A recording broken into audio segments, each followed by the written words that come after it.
నమస్తే ప్రజలారా, last 24 hours news number 54 కి స్వాగతం. ఇవాళ డేట్ December 2, 2025. సో ఇప్పటిదాకా లాస్ట్ 24 అవర్స్ లో జరిగిన ట్రెండింగ్ న్యూస్ అయితే ముందుగా జపాన్ మరోసారి తన లేటెస్ట్ టెక్నాలజీతో ప్రపంచాన్ని ఆశ్చర్యపరిచింది. జపనీస్ సైన్స్ అండ్ కో అనే కంపెనీ బట్టలు ఉతికే వాషింగ్ మిషన్ లాగా మనుషుల్ని ఉతికే హ్యూమన్ వాషింగ్ మిషన్ ని అందుబాటులోకి తీసుకొచ్చింది. మిరాయ్ అని పిలువబడే ఈ హ్యూమన్ వాషింగ్ మిషన్ లో ఎవరైనా సరే కేవలం 15 మినిట్స్ లోపల కూర్చుంటే చాలు, అదే స్నానం చేయించి బాడీని క్లీన్ చేసి డ్రై కూడా చేసి బయటికి పంపిస్తుంది. అదే విధంగా స్కిన్ టైప్ బట్టి, అంటే అది రఫ్ స్కిన్, నార్మల్ స్కిన్, లేకపోతే డౌ లాగా స్మూత్ స్కిన్, ఇలా స్కిన్ టైప్ బట్టి క్లీనింగ్ ని మార్చుకుంటుంది. అలాగే లోపల రిలాక్స్ అవడానికి పాటలు, వీడియోస్ ని కూడా ప్లే చేస్తుంది అనమాట. సో ఆ విధంగా ఈ హ్యూమన్ వాషింగ్ మిషన్ ని తీసుకొచ్చారు. ప్రస్తుతానికైతే ఇది లిమిటెడ్ ఎడిషన్ లాగా జపాన్ లో ఉన్న వాళ్ళకి మాత్రమే ఈ హ్యూమన్ మిషన్ ని మార్కెట్ లోకి తీసుకొచ్చారు. ఇంతకీ ఈ మిషన్ కాస్ట్ ఎంతో తెలుసా? 3 కోట్లు. ఏంటి 3 కోట్లు? ఇట్స్ వెరీ చీప్ కదా.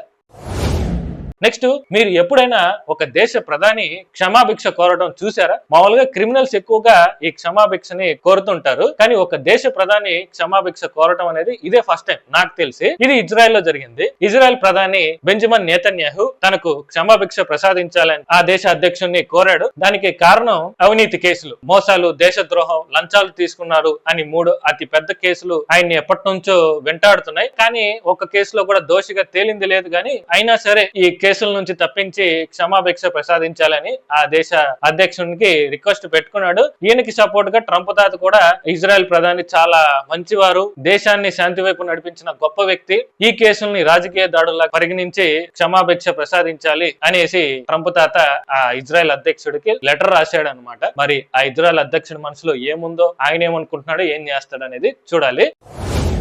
Next, heroine Samantha director Raj నిడుమూరితో ఈ సోమవారం పెళ్లి జరిగింది. అఫీషియల్ గా అనౌన్స్మెంట్ కూడా చేశారు. ఇప్పటికీ అందరికీ తెలిసి ఉంటుంది. అయితే ఈ పెళ్లి గురించి చాలా మంది కాంట్రవర్సీ చేస్తున్నారు. వాళ్ళ భిన్నాభిప్రాయాలు వేరే విధంగా వ్యక్తమవుతున్నాయి. ఇదంతా పక్కన పెడితే వాళ్ళు చేసుకున్న ఈ వివాహం పద్ధతి గురించి చాలా వైరల్ అవుతుంది. అదే ఈ భూత శుద్ధి పద్ధతి వివాహం. సో దీని ప్రత్యేకత ఏంటి అని చూస్తే, కోయంబత్తూర్ లోని ఇషా ఫౌండేషన్ లో వీళ్ళిద్దరు పెళ్లి జరిగింది. సద్గురు చేతుల మీదుగా లింగ భైరవి అమ్మవారి సన్నిధిలో ఈ వివాహం జరిగిందనమాట. అయితే ఈ భూత శుద్ధి వివాహ ప్రత్యేకత ఏంటి అనేది చూస్తే, ఇషా ఫౌండేషన్ ప్రకారం భూత శుద్ధి అనేది వధూవరుల శరీరంలోని పంచభూతాలను శుద్ధి చేసి ఆలోచనలను, భావోద్వేగాలకు అతీతంగా ఒక లోతైన బంధాన్ని ఏర్పరిచే పవిత్ర ప్రక్రియ ఈ భూత శుద్ధి వివాహం. వారి దాంపత్య జీవితం శాంతి, సామరస్యం, ఆధ్యాత్మికతతో నిండిపోవాలని, దేవి అనుగ్రహం ఉండాలనేసి ఈ వివాహం జరిపించినట్లు ఇషా ఫౌండేషన్ ప్రకటించిందనమాట.